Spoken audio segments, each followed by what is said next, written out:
My name is Dawn, Gotcha. D-A-W-N. Okay. We're live. Hi, this is William Ramsey. Welcome to William Ramsey Investigates. On today's show, I have a very special guest. Her name is Dawn. She's researched a story I'm familiar with. I've talked to Christopher Berry D, a pretty well-known author on true crime, and we covered the stories of what's known as the Sunset Strip killers here in Los Angeles. Pretty graphic, heinous crimes.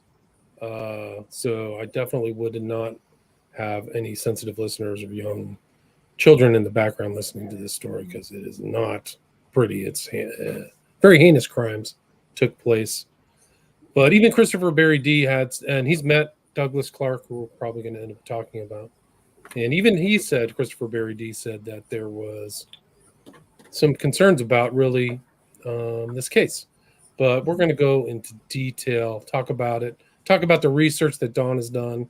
If you're watching on YouTube, you can see the Dead Man Talking podcast. And it should be interesting. So, Dawn, welcome to William Ramsey Investigates. Hi, thank you.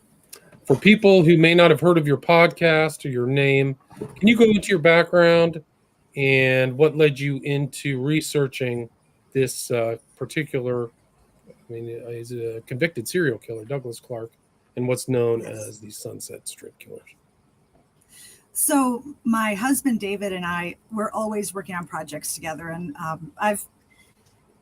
the issue of social justice is always something that's been particularly interesting to me. And my husband's from Los Angeles, and he's very into LA history. So we were working on something else about LA history, about the late 70s, 80s, and just kind of thinking about just the zeitgeist of the time and what was happening. So it started out not about Doug Clark. It started out about Los Angeles. And we were thinking about all the serial killers that were there. So it initially was, my husband sent some letters to Kenneth Bianchi and one to Doug Clark. I'm not sure who else he sent a letter to, but Doug wrote us back. So we started corresponding with Doug, just talking about kind of what was happening in Los Angeles during that time and sort of the connections that he might have with other folks that you've probably heard of. There's the Precious Church and all these different things. So we were kind of interested in that. But after getting to know Doug and hearing his story, it was like, there is something that's just not, making sense about this case. So our interest kind of just really honed in on him, and we the other projects sort of fell away for a little while, because what he was sharing with us is, whoever has seen interviews with Doug Clark on YouTube or on any of the crime shows, they can see that he's got an edge. He's got a sharp edge where he's, no offense to Doug, he doesn't come across like this to us, but in the interviews, he doesn't come across as incredibly likable, right? And then you have the story about this woman, Carol Bundy, that he supposedly had the murders with, is that he sort of manipulated her to brutalize these young women. So it kind of comes together with this story, like, I just don't like this guy. Whatever you tell me about him, I'm going to believe it because he seems scummy. But that's just not it. There's so many more things. His case was really not handled well. There was a lot of things that didn't get to see the light of day because he was his own attorney for a while. It was just, I'll let you ask questions because I could ramble on about that. But well, let's just go into the background for people who may not have heard of this series of killings. This was kind of like a accused thrill killer, he and his wife. Can you talk about what he was accused of and what led to his arrest and conviction? Yes. So the story is that Doug Clark was this real creep, that he found this woman by the name of Carol Bundy. And when you hear, Leroy Orozco and Louise Farr and different folks on like crime television, they'll paint Carol Bundy out as this portly, homely woman with these Coke bottle glasses on, and that she was just this, just a mark for Doug, and that Doug walked up to her, kind of saw her as somebody that he could use. So then he started to use this like S&M sort of sexual magic on her to manipulate her into helping him to kill women. All of them, unfortunately, all but one were sex workers. He also engaged in sexual acts with an underage person. There was that. So it kind of was just, there was a beheading, that Carol eventually killed one of her lovers in a van. So it's just really brutal. There's necrophilia involved. There's, just brutal murders of sex workers. Decapitation. Two of the people were decapitated. One by the name of Exie Wilson was decapitated, and then Carol Bundy killed. This is the one that Carol Bundy was found guilty for killing her lover Jack Murray. She beheaded him too. So there was 2 decapitations. One of the things was that I'm going to be kind of well, it's the facts of the case, but I'll be as delicate as I can. Using the head of one of the victims as a sex object in the shower, just all kinds of really awful things. And they describe Doug as this guy that's just like basically playing soccer with a person's head. Like he just doesn't care. Like that's how they portray him, as this cold-hearted necrophiliac monster. And he got convicted. He was convicted. He, chose to represent himself, which is never a good decision. And he is in San Quentin, right? On death row. Yes, he's in San Quentin on death row. He had Keith Maxwell, who represented Leslie Van Houten from the Manson case. He was one of Doug's attorneys at some point, but that was just a train wreck. But yeah, so Doug was found guilty. He's in San Quentin, has been there since he's been incarcerated since 1980, August of 1980. We talked to Doug. My husband talks to Doug probably 3 or 4 times a week over the maybe pushing 2 years now. We talk to him pretty regularly. Even from death row, we're able to talk to him. So we actually have him on the podcast with us. There's a lot of Doug actually talking. So you'll hear Doug sharing all the information. So if he was arrested by the police, went through, was properly, got his due process, found guilty, what's he saying now that he's on death row? Well, did he get his due process? I'm not trained as a lawyer. So when, to use a term like that, I don't know if I can really say he got his due process. I know that there was some things that were taken up to the Supreme Court. His current attorney back in early 2000s took it to the Supreme Court of California, and Stanley Mock, I think, and another justice said that there were problems with the case, and they both dissented, only 2 of the justices. So there was even other judges that thought that there were some problems with the case. So when it comes to his due process, again, not being completely, how to answer to that phrase, but he had witnesses that he wanted that could speak to his whereabouts when some of the crimes occurred, like a sibling's wedding he was at. They would not allow anybody from the wedding, even the sibling, to come to court to say that. He had written a check on one of the nights of the murders, but they wouldn't even let that kind of thing come into the testimony, which I don't really understand. I've read some of the court documents, and it will say things like it was not pertinent to the case, it wasn't relevant, there was not enough of a doubt. So it just seems, why wouldn't it be? Why? One of the reasons for his convictions was that they gave Bundy, his cohort or co-offender, plea deal, right? So she got off of death row for testifying against Clark. And so some of the issues are that her statements didn't jibe, like you're saying. They didn't kind of come up with some of the facts, which doesn't take him off of it doesn't fully exonerate him. However, there is some problems with her statements. This is what people found. I think that's what Christopher Barry D said. Yeah. And Christopher Barry D, I'm glad that you were able to talk to him, because he's written books. There's a chapter in one of his books about this case. I think that he said that Doug is kind of he used some cool I think British slang for it, but that he's kind of a creep, but he doesn't really know if he's necessarily guilty of murder. It's something I've written read that was a quote by Christopher Barry D. So, and I think the book is called Talking with Serial Killers, and you can go back and listen to that on my podcast. I apologize for not referencing that. Yeah. Okay. But he's talked to Bianchi, all these other characters. He's done a lot of work. He's obviously a big name. So for him to say it, there was also a really great book called Critical Visions. David Slater and David McGowan, I think, and they did a lot of the same kind of work, that they showed some really great things. For instance, there is a chunk of scalp with hair on it in Jack Murray, the person that was killed by Carol Bundy. In this man's van, there was a piece of scalp with hair, and it wasn't just like a fist fight kind of chunk of hair. You can see the picture. I don't want to get up and grab it right now, but it's a pretty substantial piece. It was never tested Why wasn't that not tested? The blood that was in different places, it's all I think type A. Doug has type O blood. I mean, there's not a lot of, and I know that this was before DNA and everything, but there's just not a lot of evidence that specifically is attached to Doug. A lot of it is Carol's statements. I mean, Carol, I'll just kind of run this down because Carol purchased 2 guns that were used, the Ravens. She bought 2 of those 3 days before Jack Murray, her lover's birthday. Okay. Jack Murray, who, and I'll just put this out there, it seems to make more sense that Carol and Jack were the killers. And I know I'm taking liberties, but I'm just going to do that for the sake of my storytelling right here, to put things together. For instance, Jack Murray, he has a history of violence against women. There was women that he had encounters with at the Little Nashville. That was a bar that they would always go to, that said that Jack almost bit off their nipples. He was way into like really kind of very brutal sex acts.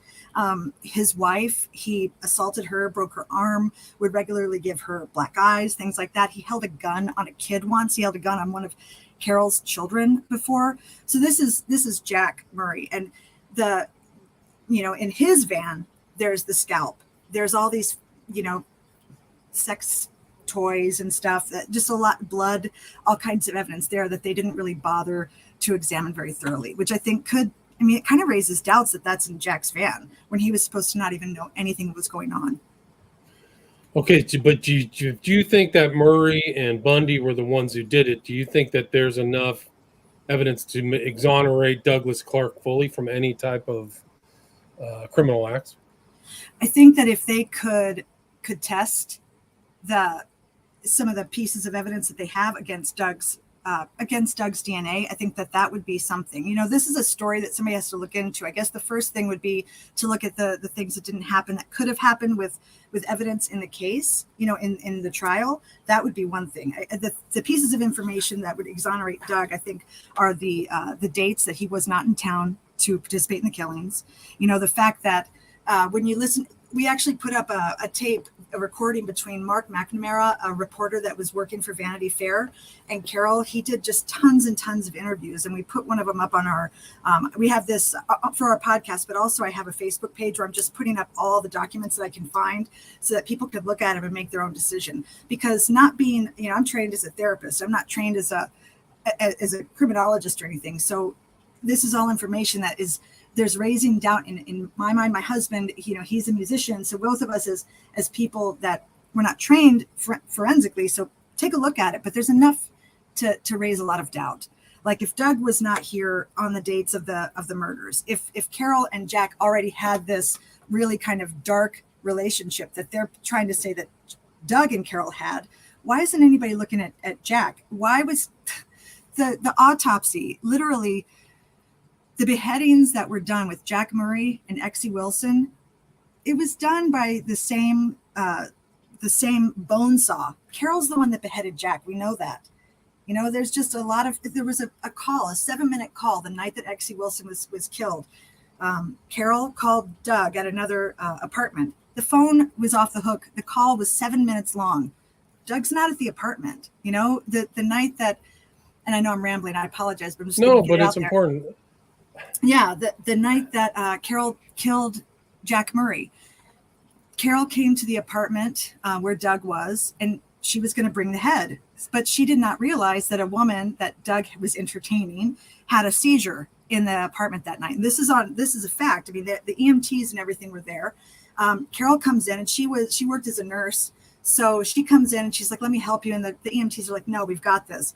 After they all leave, Carol takes Doug out to the car, opens up the back seat. She's like, I killed Jack. And he's like, okay, what? You killed Jack? What are you talking about? He's just going through this experience with his friend having a seizure. She opens up this bag. Doug looks in and sees what he thinks. It's a part of a human body. And he vomits next to the car, gets into the car with her, freaked out, and they go dispose of the head together because he was like, he's scared at this point. So, I mean, that's where he got involved, is when he saw Jack Murray's head. The murders that were before that, he didn't know about.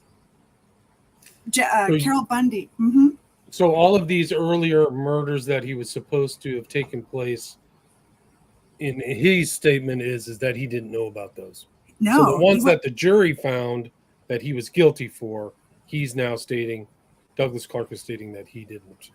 And he didn't know he was not involved in any of those, right? That's been his story since the beginning. Even when you look at the testimony in court, he's trying to make the case that it was Jack and Carol, that it was not him and Carol. So the thing is this, people, Louise Farr, the one that wrote this book about the Sunset Strip killers, it's just an absolute piece of fiction. But, she's one that really pushes this narrative. She was also on Larry King in the 90s against Doug, but talked to Larry King about how she had been talking to his defense attorney. Like, when is it okay for the defense attorney to be talking to the one person that's writing the book that describes what a guilty son of a bitch you are? When when you read the book, it's not fact. If it's just not. If you look at any of the court documents, it's not fact. But so, I'm sorry. Ask me a question so I don't go all over the place. Does he ever talk about his background? His father was in intelligence, right? Mm-hmm. How did Clark get into this? If he thinks that he's innocent, or he's stating to you and sharing that on the podcast that he is not involved in any of this, how did he get within that orbit that the police and the jury would find him guilty of these crimes? So it goes back to kind of what I was talking about, how Doug comes across to people, right? One of the things that is, and I have to say, I really like Doug. He's always friendly and kind to me. He's not creepy or anything like that. But one thing about Doug is that there is, and I'm not speaking as a therapist when I say this at all, because I can't diagnose the guy, but there's something about some sex addiction with him. He's definitely got some compulsions when it comes to sex. I mean, the guy loves to engage with sex workers of all kinds. When he was growing up, he lived all over the world with his dad. His dad eventually, went from the Navy into the CIA. Doug goes from living in India and Sweden. He goes to a military school in Indiana and then directly up to Alaska, and he's working as, intercepting messages. Then after that, he comes down to Los Angeles because he wants to, as cheesy as it might sound, he just wants to party. It's like, that's kind of how he comes across. He didn't even want to have his own place. He worked at the Jergens factory on the boiler.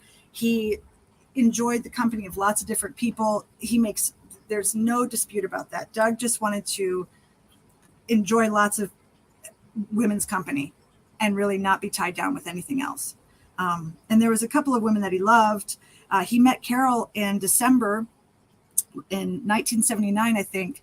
So this whole thing between him and Carol is very short. If you think about the time that they met in December to when they go to jail, August. I mean, it's a short thing.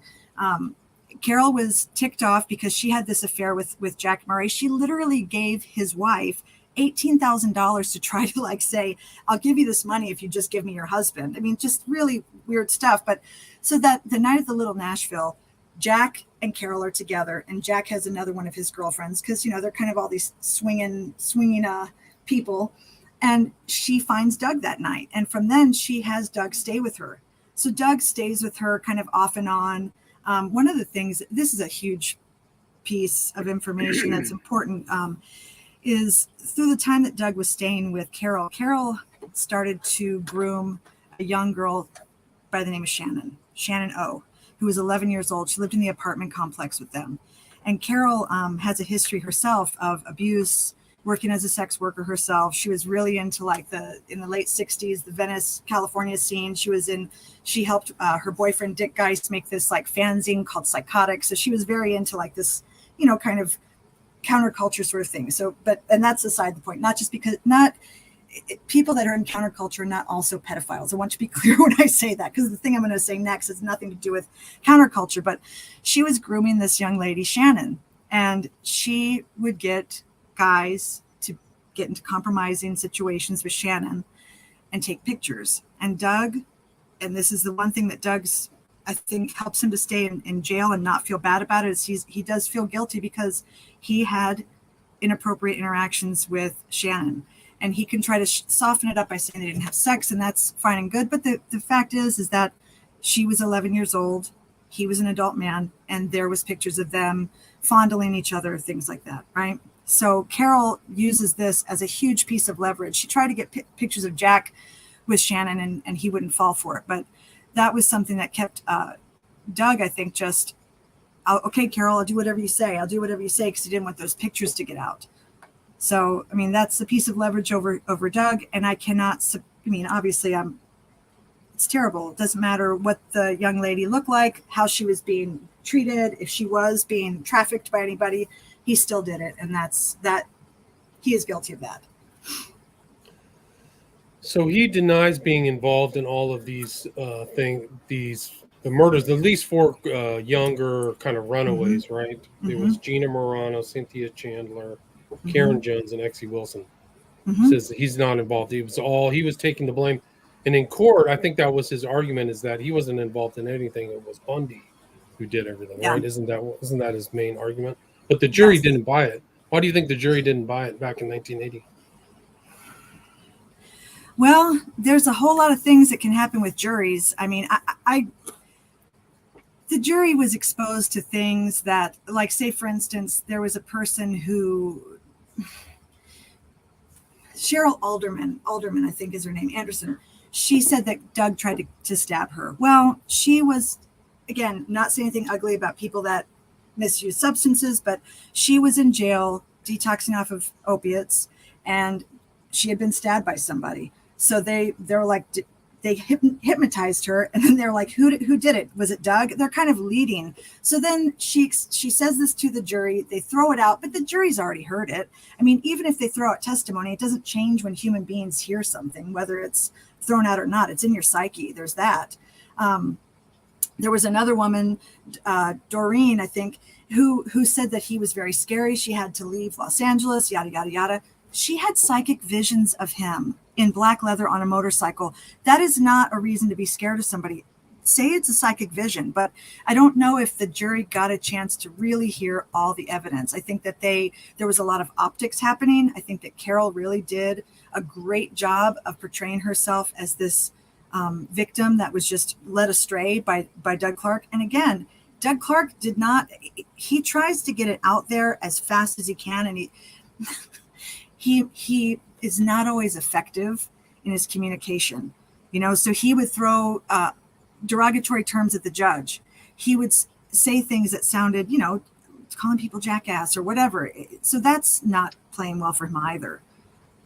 And he was kind of a well-educated person. Do you ever talk to him about kind of the arc of his career? Like, he was schooled I think in Switzerland. He was one of those types who had access to quality private schools. Like, how do you take him to be a kind of like the higher intelligence and well-spoken? I don't listen to your show.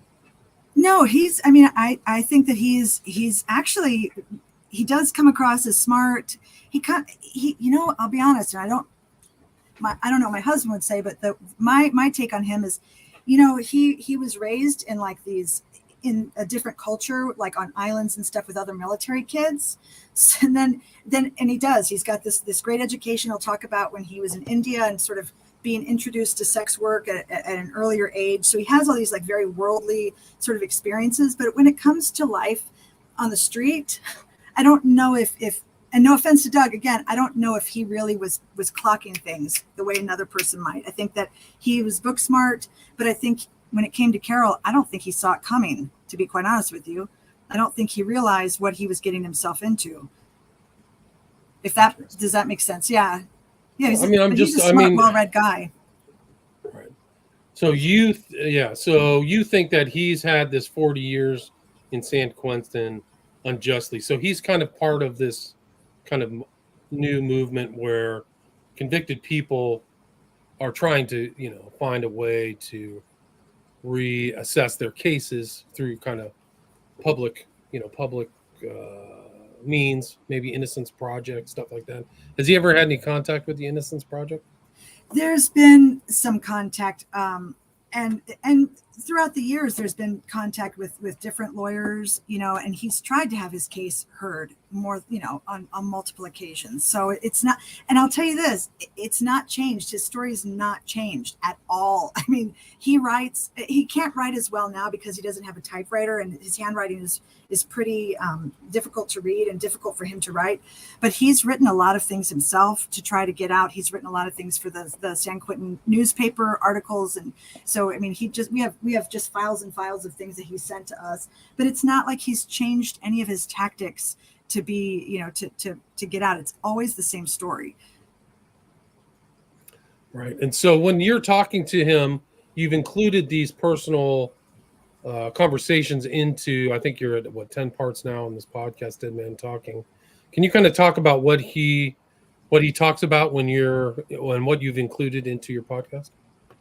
So my husband and Doug talk a lot about the case and just all the strange occurrences and the way that things just don't line up, or how he maybe didn't get a fair shake at things. When I talk to Doug, I like to talk to Doug about other things because I'm interested in him. I really want to understand this guy, and I want to understand how his relationship with Carol. That's one of the things that's really interesting to me. I'm very interested in his perception of things, but I think one thing that's happened over the past 40 years is he's almost gotten a little bit more kind of dug in to, some of his beliefs, not in a bad, again, it's the same story he's always said, but he has this narrative about how Carol sort of copycatted the Ted Bundy murders. And he spent a lot of time trying to shine light on that.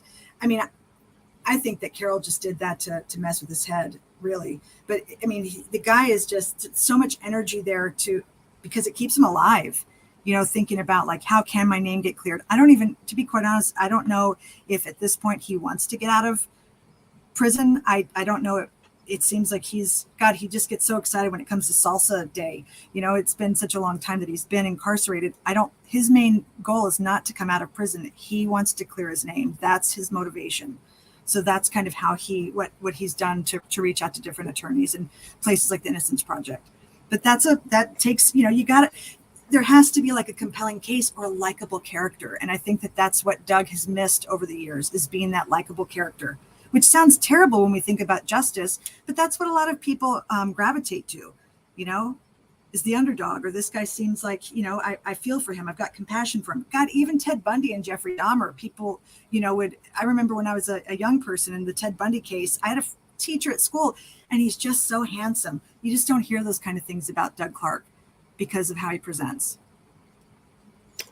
Right. So he the girl, what's her name? Bundy passed away in 2003. Mm-hmm. Yeah. So she's already gone. So she can't really kind of defend her statements. And Murray's dead. So I don't know what kind of evidence or what would he show to clear his name? What can he say to do it?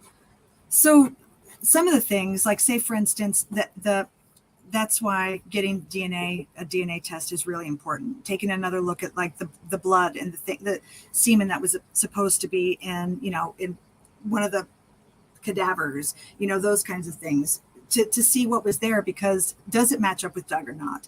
To talk about the timeline of events in a real way, not just in a kind of in Carol's way, in Carol's words.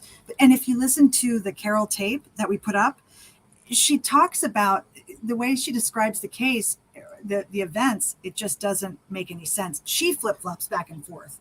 There was, I'm going to say this, there was some leading by the police, even Detective Stahlcup. Detective Stahlcup, it's in writing that he kind of fudged a little bit on some of he interviewed one of the Comers, Marnette Comer's sister, and he acknowledges, that there were some things that he took some liberties with. I think that there was liberties taken in a lot of ways to just get this case go. Let's just wrap it up. This makes more sense.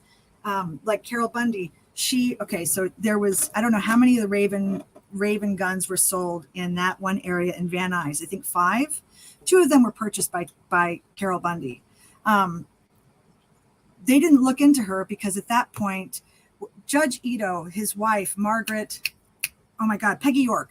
Peggy York was one of the cops that was on that. And she said, women don't kill people. Women don't do that. Don't even bother. So we've got the first time that Carol Bundy's pushed away as a suspect, right when they are looking at the guns. Then Exie Wilson, her head was placed in this ornate sort of wooden box. They find the store on Melrose, I think, where it was sold.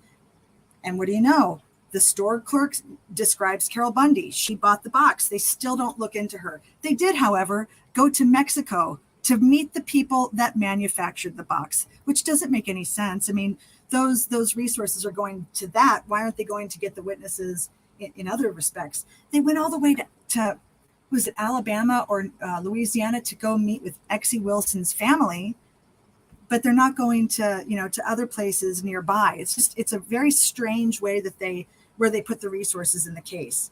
So I guess what I'm saying is I think that they took some liberties. Have you looked through the actual trial documents, or are they available to the public? I have some of them. I have some of the documents, and like I said, I'm uploading them as I get them. We're continuing to get things though, because and getting things from Doug in jail or getting them from his lawyer or whatever, it takes a while. But I mean, he sends us a lot of things. We're actually going to go out to Los Angeles pretty soon and hopefully pick up some more. But yeah, we're getting them piece by piece. So yes, and there's some things in the documents that like asking for things like Jack Murray's history. Where is it? They asked in 1990, Doug wanted to have a polygraph test administered.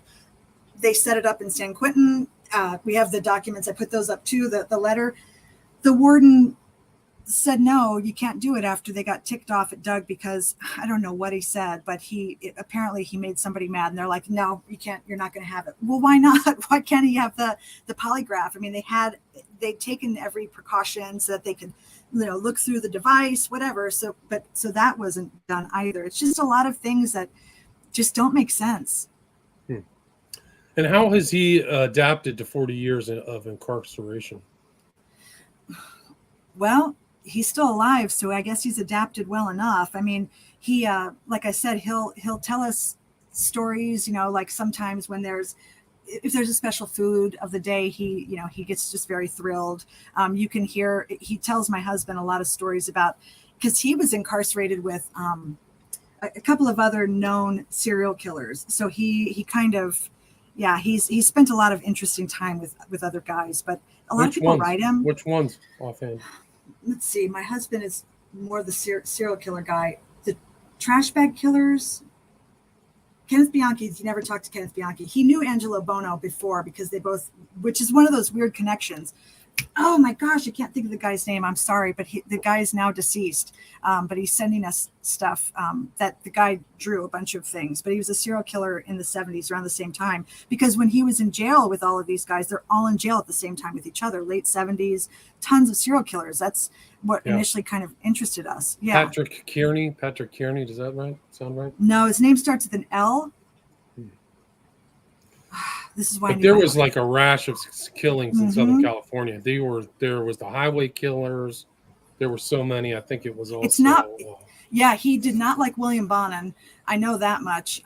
There's been there's a bunch of killers. Randy Kraft. Randy Kraft. I think that's another one that he knew. Yeah. So I've done a show on Kraft too with the author of a book. He probably had 100 victims. It's astonishing. He's probably one of the lesser known serial killers out there. For some reason, he never got the kind of ill repute that some of these other characters do, like Dahmer.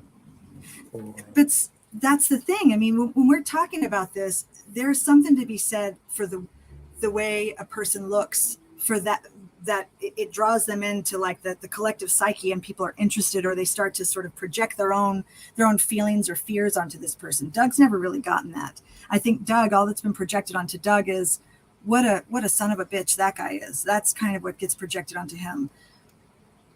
I mean, the crimes, whoever committed those crimes, they were heinous. I mean, monstrous, really an abomination. So if somebody thought he did it, you can see why they imputed that upon him. And that's another reason why this is important. I mean, even though the crimes are far in the past, Carol's got 2 sons that are still, they're in their early 50s, late 40s. There's the families of the victims that are out there. I mean, there's people that they deserve to know the truth. Doug, most of his family, his siblings and everything are older like him. But, Carol's the one that said it's fun to kill people. Carol's the one that before this, she was a science fiction writer, like I said, with her boyfriend, Dick Geis, who was a pretty well-known science fiction writer and won some different awards. I actually have some of his journals where Carol has written Dick Geis letters saying things like, I've got an idea for a story. And she sort of pitches this thing that's going on with Doug and Jack. And then, Richard Geis or Dick Geis is just like, leave me alone, Carol. I don't want to talk to you. And then she comes back again like, I think he's going to kill me. And Dick Geis is like, well, why don't you leave town? What's your problem? So that just a lot of inconsistencies about her. Even her psychiatric report that I have, and I put it up on Facebook, she lies in the psychiatric report, even about things like the amount of time she's been married. It's just not a fair shake. It's not a fair representation of Doug or of Carol, because she was just painted to be this victim, and she wasn't.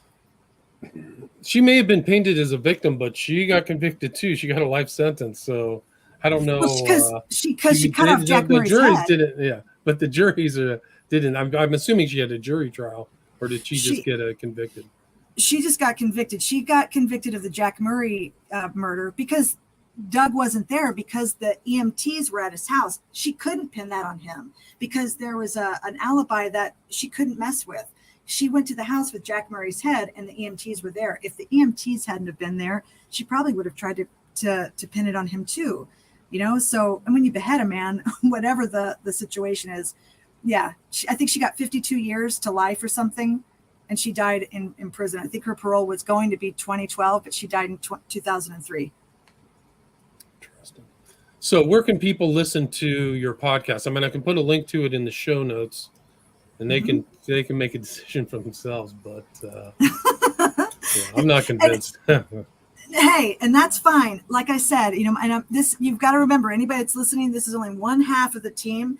I'm usually behind the scenes. My husband's the one that does, a lot of the talking. I'm the one that likes to sit back and like just do the research and stuff. So, if he was, I'm sure he'd be like just biting his fingers when he hears this, thinking about all the things I didn't say. But listen, and it's on Spreaker, Spotify, Apple, wherever there's podcasts, you can find them. Listen to our podcast. If you think that we're way off base, please tell us. I mean, this is something that I think requires community involvement. This is the age of information. This is something that Doug could not have done 40, 30, 20 years ago because we just didn't have access to it. So, I mean, if somebody thinks that we're, out of our minds, I certainly don't mind that feedback. Let us know what you think. I mean, point us in the right direction. You make a good point, though. This is really a new kind of phenomenon, internet phenomenon, communications phenomenon, where people are allowed or able to go back and retry, review these cases. There's so many cases are being reviewed by celebrities or just podcasts. You can go back to Serial, but there's not too many, in my opinion, that really have found somebody who's really that innocent, to be honest with you. I almost whenever the public is going into it, there's very few that they can find that are legitimately like White as Snow or something. Like, even if some of these people who are getting out from the Innocence Project have other issues with them. So you got to have a very kind of sober, judicious, objective view of these cases. Yeah. And I'm not saying that Doug is, this innocent little angel. That is not what I'm saying, because like I said, he clearly was involved in something heinous with this underage girl. And that deserves jail time, right? But is there enough evidence for this man to have been on death row for 40 years for these murders? Because any of us as American citizens, I hope that if something like this happened to me, somebody would be paying attention. Even if I'm not that interesting of a character on television, at least we're sticking up for each other. And if he's guilty, if there's DNA to suggest that shows he's guilty, okay, that's fine. But give him a fair shake at justice. These are crimes that took place before the use of any DNA or any that technology even was existence. Which I'll leave it to the people to check it out. So, Dawn, thank you so much for your time. Really appreciate, again, your podcast, and you've talked to this convicted serial killer. Douglas Clark, is Dead Man Talking, and I'll put a link to Mhm. that in the show notes. Is there anything you'd like to add or anything I missed before we wrap it up? No, if anybody has questions, send them our way. We'll get Doug to answer them for you, because that's the great part about having a conversation with him while we're doing this, is that if there's a question, we can get him to answer it, or at least be stumped by it. So feel free to give us whatever your questions are. Awesome. And so the link, where's it? Could you have a social media link or a website link too? I can include if people want to ask you questions. On Facebook, I have a Dead Man Talking group page that it's pretty boring, but I use it just to put up the documents and stuff that I'm getting. And you know, I do this in my time after work and everything, so I'm putting things up, but you know, have patience with me. So because this is all old stuff. We're scanning it and digitizing it and putting it up. So I'll include that. So if people want to reach out to you, it's the Facebook page for this podcast series, Dead Man Talking. They can reach out. I think that's how I reach out to you, actually. So thanks so much for your time, Doug. Appreciate it. Okay. Thank you so All right, much. All right, Okay. take care. Bye. Stay there.